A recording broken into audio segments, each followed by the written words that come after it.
The Pilgrim's Progress, Part 1. The 10th Stage. Then Christian addressed himself thus to his fellow. Christian.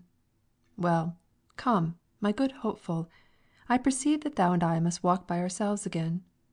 So I saw in my dream that they went on a pace before, and Ignorance he came hobbling after. Then said Christian to his companion, I much pity this poor man, it will certainly go ill with him at last. Hopeful. Alas, there are abundance in our town in his condition, whole families, yea, whole streets, and that of pilgrims too. And if there be so many in our parts, how many, think you, must there be in the place where he was born? Christian. Indeed, the word saith, He hath blinded their eyes, lest they should see, etc. But, now we are by ourselves, what do you think of such men?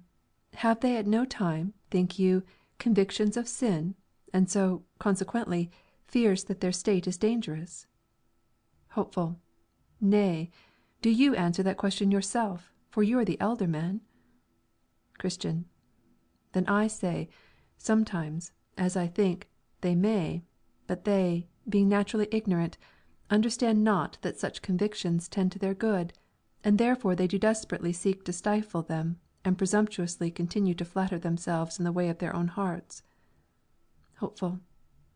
I do believe, as you say, that fear tends much to men's good, and to make them right at their beginning to go on pilgrimage. Christian. Without all doubt it doth if it be right. For so says the word, The fear of the Lord is the beginning of wisdom. Job 28:28, Psalm 111:10, Proverbs 1:9, 9:10. Hopeful. How will you describe right fear? Christian. True or right fear is discovered by three things. 1. By its rise. It is caused by saving convictions for sin. 2. It driveth the soul to lay fast hold of Christ for salvation. 3. It begetteth and continueth in the soul a great reverence of God, His word and ways, keeping it tender, and making it afraid to turn from them to the right hand or to the left, to anything that may dishonour God, break its peace, grieve the Spirit, or cause the enemy to speak reproachfully. Hopeful. Well said. I believe you have said the truth. Are we now almost got past the enchanted ground? Christian. Why, are you weary of this discourse? Hopeful. No, verily, but that I would know where we are. Christian. We have now not above 2 miles further to go thereon. But let us return to our matter. Now the ignorant know not that such convictions as tend to put them in fear are for their good, and therefore they seek to stifle them. Hopeful. How do they seek to stifle them? Christian. First, they think that those fears are wrought by the devil, though indeed they are wrought of God.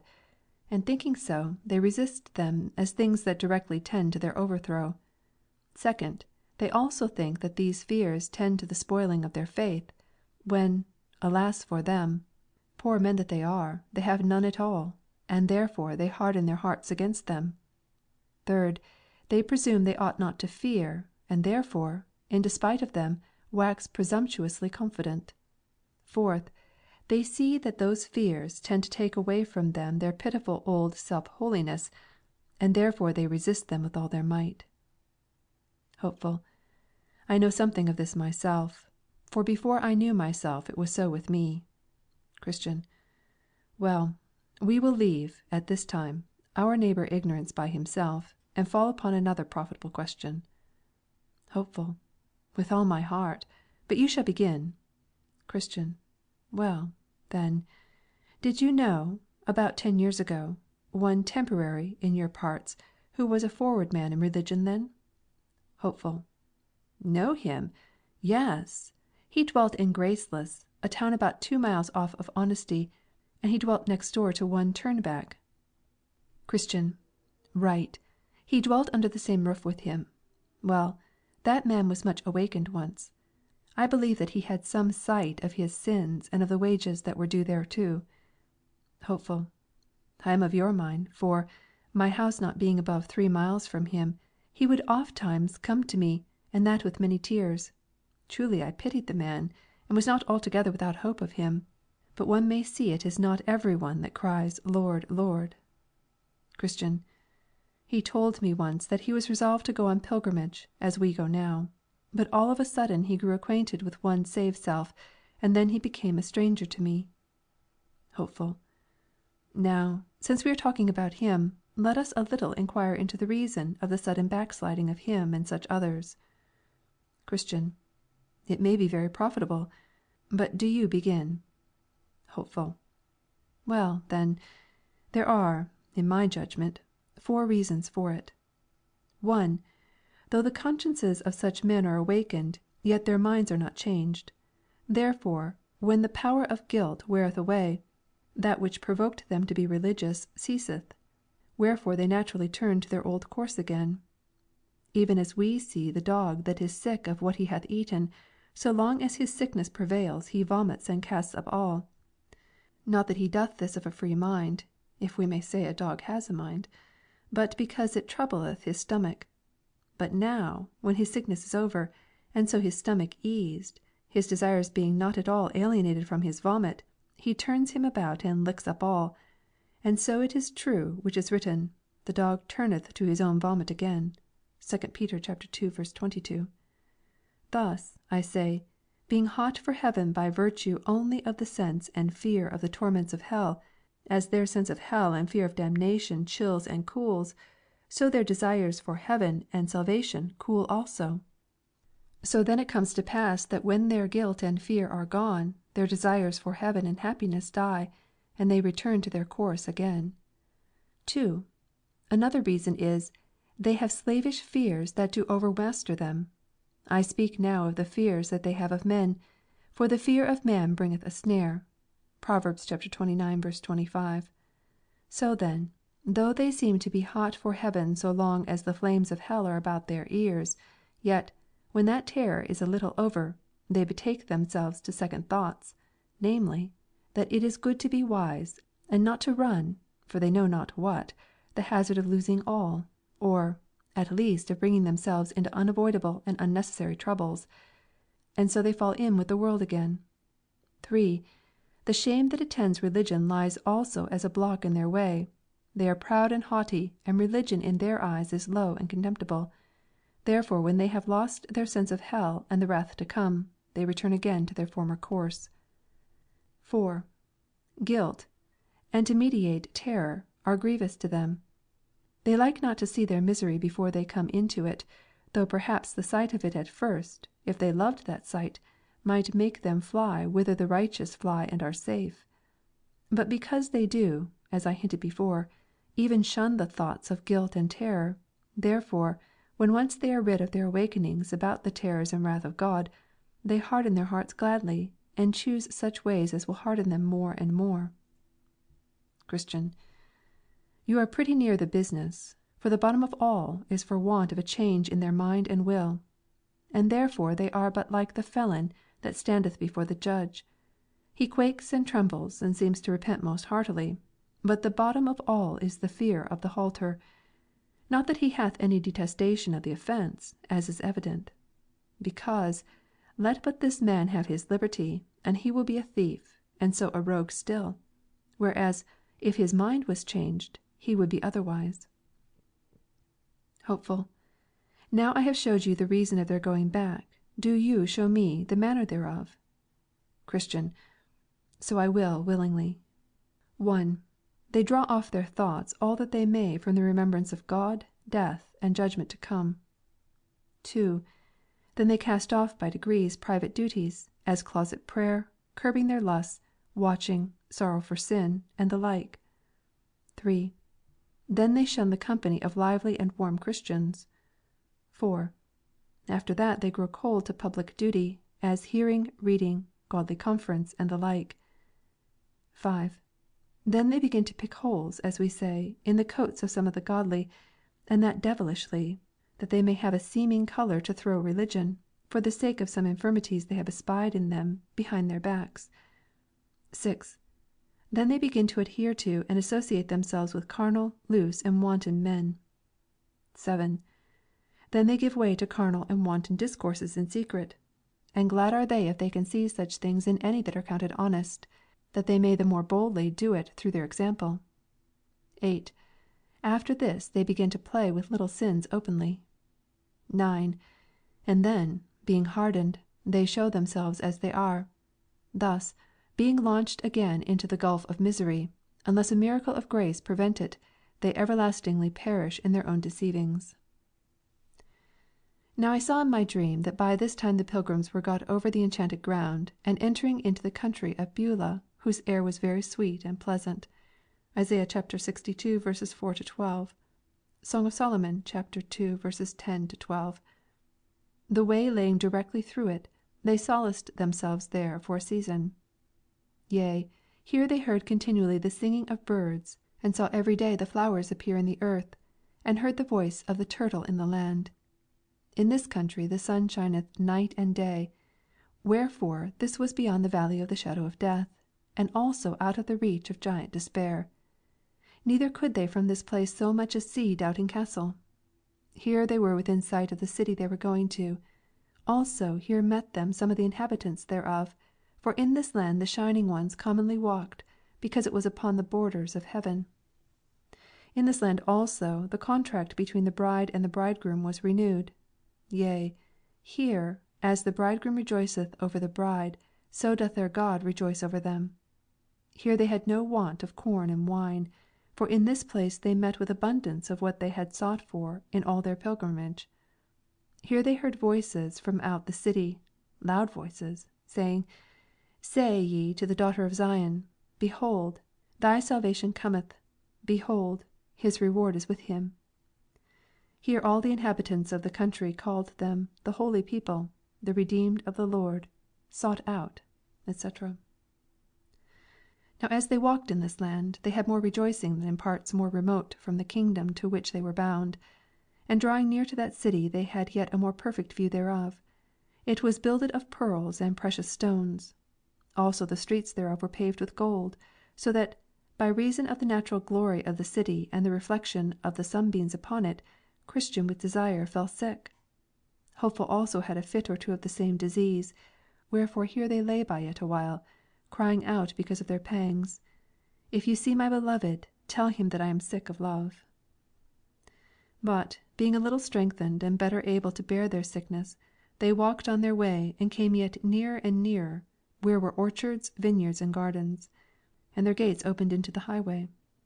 Now as they came up to these places, behold the gardener stood in the way, to whom the pilgrims said, Whose goodly vineyards and gardens are these? He answered, They are the king's, and are planted here for his own delight, and also for the solace of pilgrims.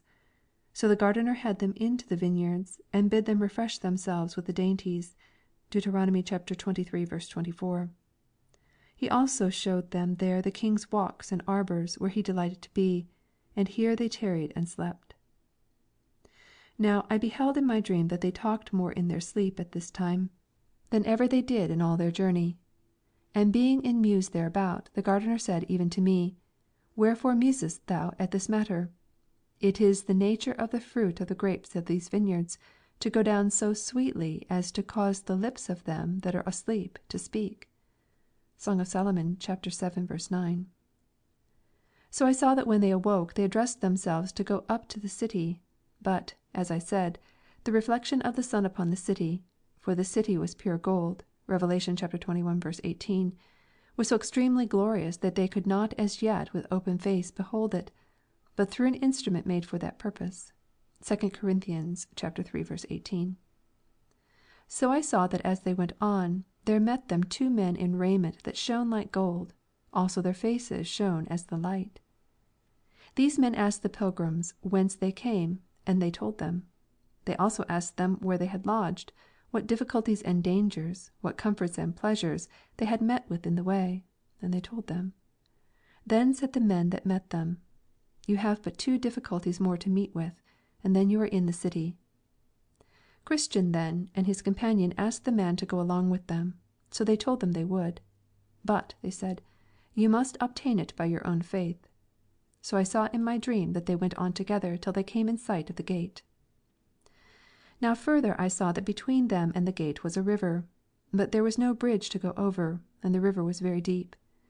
At the sight therefore of this river the pilgrims were much stunned. But the men that went with them said, You must go through, or you cannot come to the gate.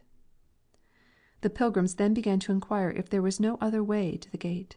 To which they answered, Yes, but there hath not any, save two, to wit, Enoch and Elijah, been permitted to tread that path since the foundation of the world, nor shall until the last trumpet shall sound.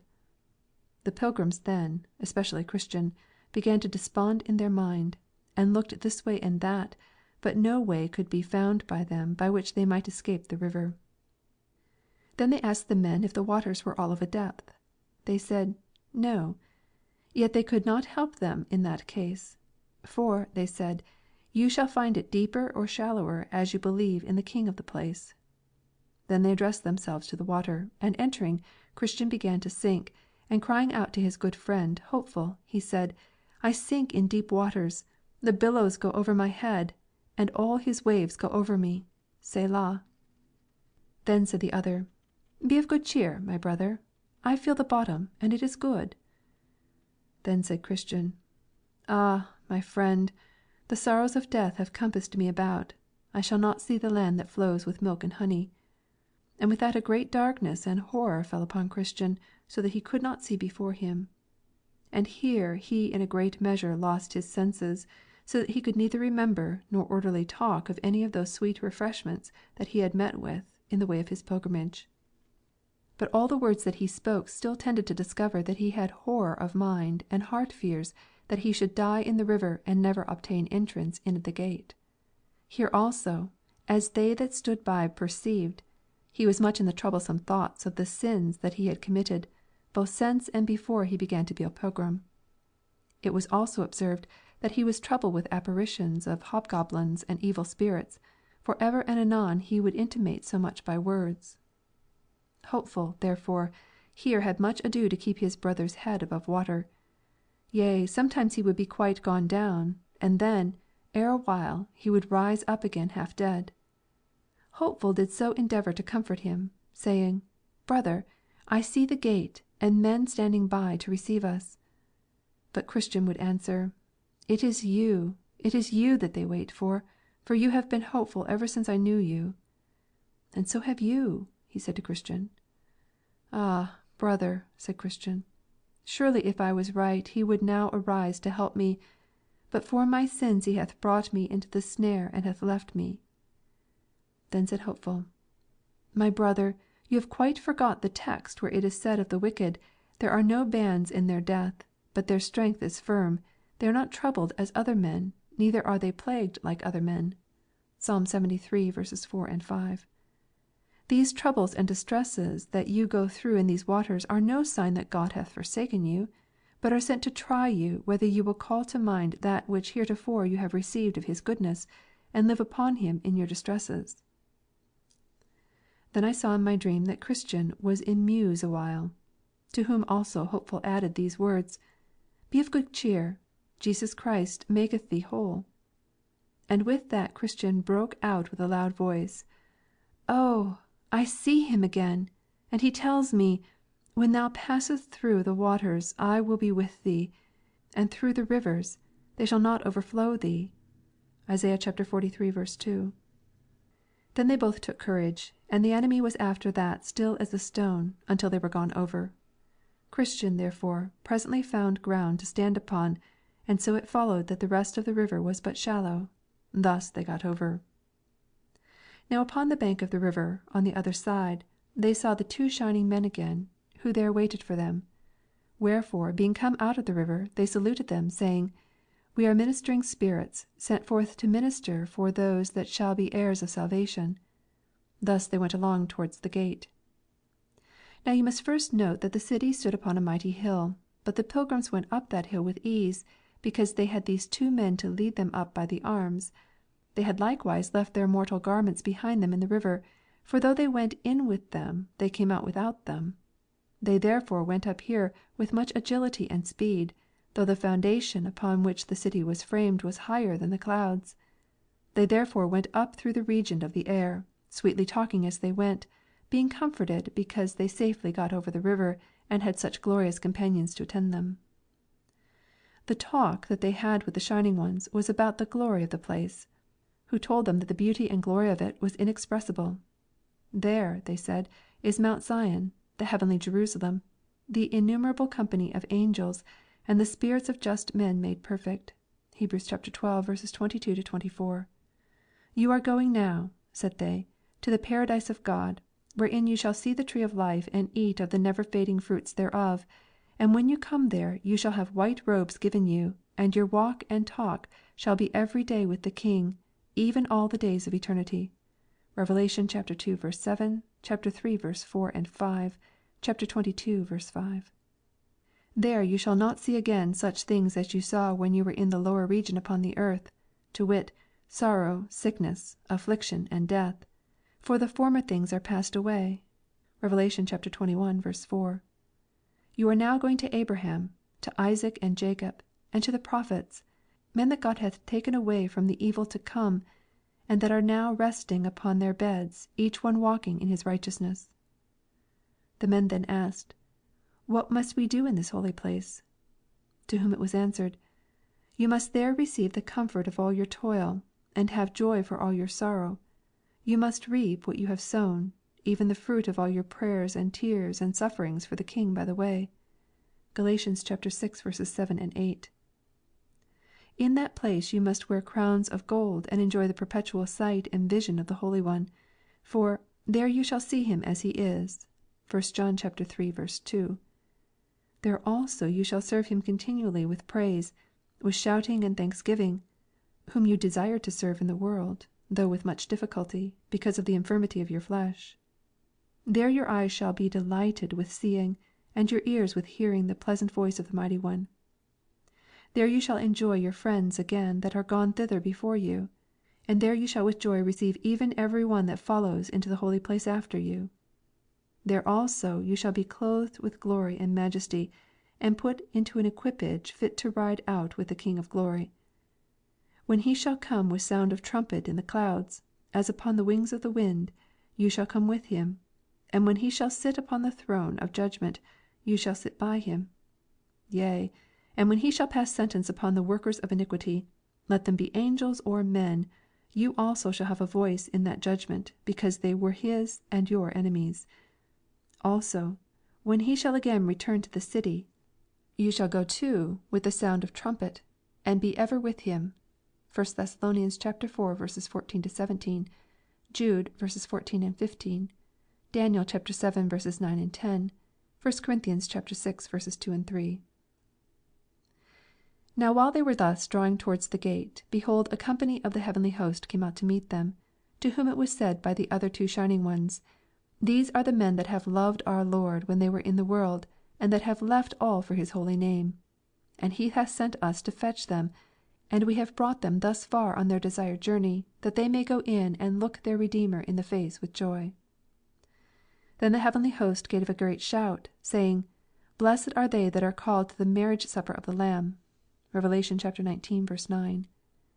There came out also at this time to meet them several of the king's trumpeters, clothed in white and shining raiment, who with melodious noises and loud made even the heavens to echo with their sound. These trumpeters saluted Christian and his fellow with 10,000 welcomes from the world, and this they did with shouting and sound of trumpet. This done, they compassed them round on every side.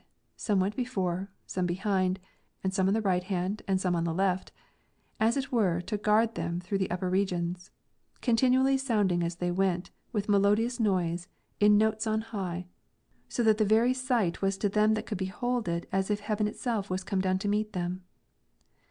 Thus, therefore, they walked on together, and as they walked, ever and anon these trumpeters, even with joyful sound, would, by mixing their music with looks and gestures, still signify to Christian and his brother how welcome they were into their company, and with what gladness they came to meet them. And now were these two men as it were in heaven before they came to it, being swallowed up with the sight of angels and with hearing of their melodious notes. Here also they had the city itself in view, and they thought they heard all the bells therein to ring, to welcome them thereto. But above all, the warm and joyful thoughts that they had about their own dwelling there with such company, and that for ever and ever. Oh, by what tongue or pen can their glorious joy be expressed? Thus they came up to the gate. Now, when they were come up to the gate, there was written over it in letters of gold, Blessed are they that do his commandments, that they may have right to the tree of life, and may enter in through the gates into the city. Then I saw in my dream that the shining men bid them call at the gate, the which when they did, some from above looked over the gate, to wit, Enoch, Moses, and Elijah, etc., to whom it was said, These pilgrims are come from the city of destruction, for the love that they bear to the king of this place. And then the pilgrims gave in unto them each man his certificate, which they had received in the beginning. Those therefore were carried in unto the king, who, when he had read them, said, Where are the men? To whom it was answered, They are standing without the gate. The king then commanded to open the gate, that the righteous nation, said he, that keepeth the truth may enter in. Isaiah chapter 26:2. Now I saw in my dream that these two men went in at the gate, and lo, as they entered they were transfigured, and they had raiment put on that shone like gold. There were also that met them with harps and crowns, and gave them to them, the harps to praise withal, and the crowns in token of honour. Then I heard in my dream that all the bells in the city rang again for joy, and that it was said unto them, Enter ye into the joy of your Lord.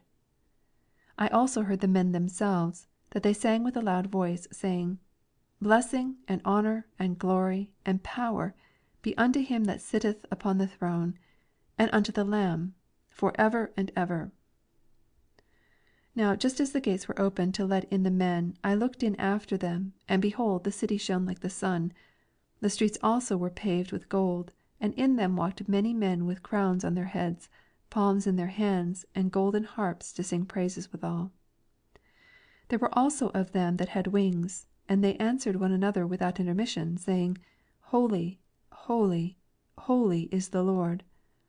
And after that they shut up the gates, which, when I had seen, I wished myself among them. Now while I was gazing upon all these things, I turned my head to look back, and saw Ignorance come up to the river side. But he soon got over and that without half the difficulty which the other two men met with. For it happened that there was then in that place one Vainhope, a ferryman, that with his boat helped him over. So he, as the others I saw, did ascend the hill to come up to the gate. Only he came alone, neither did any man meet him with the least encouragement. When he was come up to the gate he looked up to the writing that was above, and then began to knock, supposing that entrance should have been quickly administered to him. But he was asked by the men that looked over the top of the gate, Whence come you, and what would you have? He answered, I have ate and drank in the presence of the king, and he has taught in our streets. Then they asked him for his certificate, that they might go in and show it to the king. So he fumbled in his bosom for one, and found none. Then said they, Have you none? But the man answered never a word. So they told the king, but he would not come down to see him, but commanded the two shining ones that conducted Christian and Hopeful to the city, to go out and take Ignorance, and bind him hand and foot, and have him away. Then they took him up and carried him through the air to the door that I saw in the side of the hill, and put him in there. Then I saw that there was a way to hell even from the gate of heaven as well as from the city of destruction.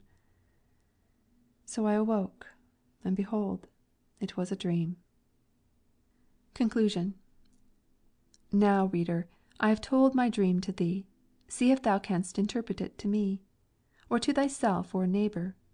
But take heed of misinterpreting, for that, instead of doing good, will but thyself abuse. By misinterpreting, evil ensues. Take heed, also, that thou be not extreme in playing with the outside of my dream, nor let my figure or similitude put thee into a laughter or a feud. Leave this for boys and fools, but as for thee, do thou the substance of my matter see. Put by the curtains, look within my veil, turn up my metaphors, and do not fail. There, if thou seekest them, such things thou'lt find as will be helpful to an honest mind. What of my dross thou findest there, Be bold to throw away, but yet preserve the gold.